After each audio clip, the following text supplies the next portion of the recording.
Hi மக்களே, என்ன டைட்டிலில் mint chicken சொல்லிவிட்டு இங்கே ரெட் கலரில் சிக்கன் காட்டுறாங்களே. மின்ட் சிக்கன்னா க்ரீன் கலரில் இருக்கணும் தானே யோசிக்கிறீங்க.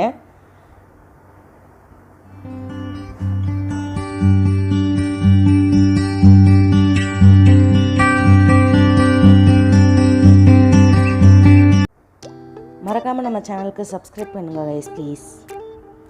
ஆமாம் கைஸ், இன்றைக்கி நம்ம மின்ட் சிக்கன் தான் பார்க்க போகிறோம். அது சிக்கன் ஊறுகாய், அதோட ரெசிபியும் நான் இதிலலாம் இன்க்ளூட் பண்ணியிருக்கிறேன். அதுக்கு முதல்ல மின்ட் சிக்கனுக்கு நமக்கு அதிகமாக வெங்காயம் தேவை. நான் பெரிய சைஸ் வெங்காயமாக எடுத்து சாப் பண்ணியிருக்கேன். சின்னதாக ஒரு தக்காளி எடுத்து கட் பண்ணியிருக்கிறேன். ஒரு ஹேண்ட் ஃபுல் ஆஃப் புதினா. எவ்வளோ புதினா எடுக்கிறீங்களோ அந்த புதினாக்கு ஈக்குவலாக மல்லித்தலையும் எடுத்து வச்சுக்கோங்க. நான் வந்து 3/4 கிலோ சிக்கன் க்ளீன் பண்ணி எடுத்து வச்சுருக்கிறேன். இப்போ ஃபஸ்ட்டு புதினாவை ஒரு அடி அடிச்சிருக்கலாம் ஜாரில் போட்டு. ஓரளவுக்கு அரைஞ்சதுக்கப்புறம் பச்சை மிளகா. இதுக்கு நம்ம வந்து அவ்வளோவா கார மிளகாத்தூள் சேர்க்க மாட்டோம். ஸோ பச்சை மிளகாவோட காரம் தான். நீங்கள் வந்து நான் 3/4 கிலோ சிக்கனுக்கு ஒரு 10லேருந்து 11 மிளகா எடுத்துருக்கிறேன். அண்ட் நீங்கள் இதில் வந்து கொஞ்சம் புளிச்ச தயிர் ஆட் பண்ணிக்கோங்க. ரொம்ப புளிப்பு வேண்டாம், நார்மலான ஒரு தயிர் ஓகே. அண்ட் இதுக்கப்புறம் வந்துட்டு இதில் வந்து நான் வந்து புதினாவும் எடுத்திருக்கேன். இப்போ இது எல்லாத்தையும் போட்டு நல்லா பேஸ்ட் மாதிரி அரைச்சி எடுத்துக்கோங்க. கொத்தையாக இருக்கக்கூடாது, நல்லா ஃபைன் பேஸ்ட்டாக அரைச்சி எடுத்து வச்சு. நெக்ஸ்ட்டு இது வந்து சிக்கன் பிக்கிளுக்கு வந்து நம்ம வந்து கொஞ்சமாக மேரினேட் பண்ணணும். அதுக்கு எடுத்திருக்கேன் நல்ல புளிச்ச தயிர். அதில் வந்து ஜிஞ்சர் கார்லிக் பேஸ்ட் ஒரு ஸ்பூனு, மிளகாத்தூள் ஒரு ஸ்பூனு, உப்பு கொஞ்சம் தேவையான அளவு, லைட்டாக வந்து கரம் மசாலா. இதில் வந்து நல்ல சிக்கனை வந்து ஊற விட்டுருங்க. கிட்டத்தட்ட ஒரு 1/2 அன் ஹவர் வரைக்கும் ஊற விட்டுட்டிங்க அப்படின்னா நல்லாயிருக்கும். நல்ல புளிச்ச தயிர் இல்லை அப்படின்னா வினிகர் சேர்த்துக்கோங்க.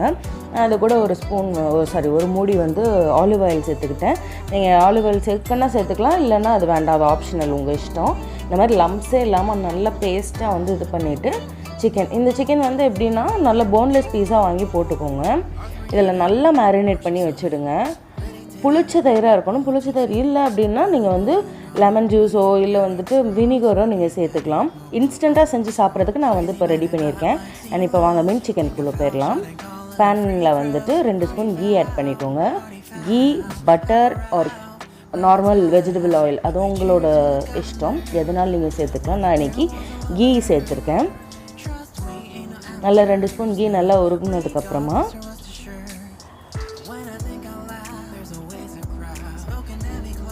சோம்பு ஒரு ஸ்பூன் சோம்பு சேர்த்துக்கோங்க. சோம்பும் நல்லா பொரிஞ்சதுக்கப்புறம் பிரியாணி இலை எடுத்து வச்சுக்கோங்க.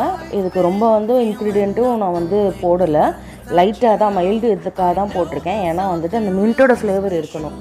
மிச்சம் எல்லாத்தையும் அதிகமாக நம்ம போட்டோம்னா அதோட டாமினன்ஸ் தான் இருக்கும், மின்ட்டோட டாமினன்ஸ் இருக்காது. ஸோ சின்னதாக தான் நான் பிரியாணி இலை சேர்த்துக்கிட்டேன். நீங்கள் ஒரு இலை பெரிய இலைனா ஒரு இலை சேர்த்துக்கோங்க. அதுக்கப்புறம் பட்டை, கிராம்பு, ஏலக்காய் 2 எல்லாத்தையும் சேர்த்துக்கிட்டேன். ஏன்னா 3/4 கிலோ சிக்கனுங்கிறதுனால. நீங்கள் 1/2 kg இல்லை வந்து 1/4 கிலோ சிக்கன் அப்படின்னா ஒன்று எல்லாத்துலேயும் சேர்த்துக்கோங்க. அதுக்கப்புறம் கொஞ்சம் கொஞ்சமாக நான் வெங்காயத்தை போட்டு நல்லா சாட்டே பண்ணுறேன். வெங்காயம் நல்லா வதங்கணும். ஒரு அரை இது கூட இல்லை, நல்லா வதங்கணும். நல்லா சுருளை வதங்குற அளவுக்கு வதக்கிக்கோங்க. நான் வந்து வெங்காயம் நல்லா வேகணுங்கிறதுக்காக கொஞ்சமாக வந்து இப்போவே உப்பு சேர்த்துக்கிட்டேன். உப்பு சேர்த்து நல்லா வதக்குறேன். சைடில் வந்து முட்டை போட்டிருந்தேன், அதுவும் தெரியாமல் கேப்சர் ஆகிடுச்சு, சாரி. நல்லா வதங்கினதுக்கப்புறமா இப்போ வந்துட்டு தக்காளி ஆட் பண்ணிக்கோங்க. தக்காளி ஆட் பண்ணி தக்காளியும் போட்டு நல்லா வதக்கிக்கோங்க.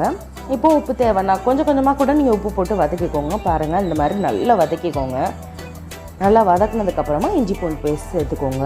ஃபஸ்ட்டே சேர்க்கலாம், வெங்காயம் போட்டு வதக்கும் போதே நம்ம வந்து இஞ்சி பூண்டு போட்டிருக்கலாம்.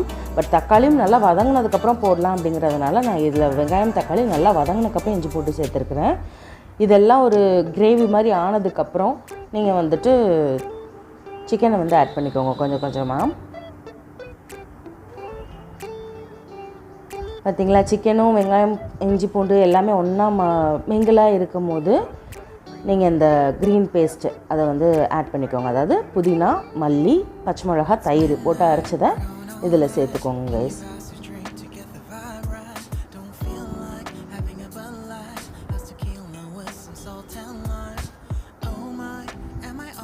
இப்போது எனக்கு காரம் வந்து கொஞ்சம் தேவை அப்படின்றதுனால நான் வந்து கொஞ்சமாக ஒரு அரை ஸ்பூன் அளவுக்கு மிளகாத்தூள் சேர்த்துக்கிட்டேன்.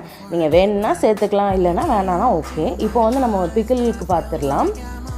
கொஞ்சம் எக்ஸ்ட்ராவாக எண்ணெய், அதாவது நீங்கள் வந்து ஸ்டோர் பண்ணி வைக்கணும்னு நினைக்கிறீங்க அப்படின்னா அதிகமாக எண்ணெய் சேர்த்துக்கோங்க. இல்லை உடனே இன்ஸ்டண்ட்டாக சாப்பிட்ருவோம் அப்படின்னா கொஞ்சம் எண்ணெய் கம்மியாகவே போட்டுக்கலாம். அதுமாதிரி ஸ்டோர் பண்ணி வைக்கணும்னு நினைக்கிறவங்க தயவு செஞ்சு வினிகர் ஆட் பண்ணிக்கோங்க. இப்போ நான் வந்து கடுகு, உளுத்தம்பருப்பு, சோம்பு போட்டுட்டு இந்த சிக்கனை வந்து இதில் போட்டு இந்த மாதிரி கிளறிட்டே இருக்கேன். இது சாதத்தோடு வச்சு சாப்பிட்லாம், சப்பாத்திக்கு எடுத்துக்கலாம். கொஞ்சம் புளிப்பும் உரப்புமாக இருக்கும், நல்லாயிருக்கும். தயிர் சாதத்துக்குலாம் இது செம்மையாக சூட் ஆகும். இந்த மாதிரி நீங்கள் வந்து கிளறிட்டே இருந்தீங்கன்னா இந்த மாதிரி ஊறுகாய் கன்சிஸ்டன்சிக்கு வந்துடும். அண்ட் மீன்வைல் நம்ம போட்டிருந்த சிக்கனும் சைடில் ரெடி ஆயிடுச்சு. வாங்க சாப்பிட்லாம். அவ்வளோதாங்க கைஸ், ரொம்ப ஈஸியான ரெசிபி. கண்டிப்பாக உங்கள் வீட்டில் ட்ரை பண்ணி பாருங்கள். Mint chicken and chicken pickle இன்றைக்கி நான் பண்ண ரெசிபி. இதை நீங்களும் உங்கள் வீட்டில் ட்ரை பண்ணி பார்த்துட்டு எனக்கு வீடியோவில் கீழே கமெண்டில் மென்ஷன் பண்ணுங்கள். அண்ட் உங்களோட ஃபீட்பேக்ஸை நான் எப்போவுமே எதிர்பார்த்துட்ருக்கேன் கைஸ். மெரிட்ஸோ டிமெரிட்ஸோ உங்கள் ஃபீட்பேக்கையும் நீங்கள் வந்துட்டு கீழே கமெண்டில் மென்ஷன் பண்ணுங்கள். And chicken pickle, mint chicken with egg and rasam. எங்கள் வீட்டில் எப்போவுமே நான்வெஜ் வைக்கிறேன் அப்படின்னா நான் ரசம் வைக்காமல் இருக்க மாட்டேன். அது either mutton or chicken whatever, நான் ரசம் வச்சுடுவேன். இந்த மின்ட் சிக்கனை வந்து நீங்கள் சப்பாத்தி, நான், பன், பிரெட் அண்ட் சாதத்தில் இந்த மாதிரி ரச சாதம் போட்டு கூட நீங்கள் சாப்பிட்லாம். இல்லை ரசம் இல்லாமல் வெறுமனையாக சாதத்தில் கூட அதை போட்டு நீங்கள் சாப்பிட்லாம்.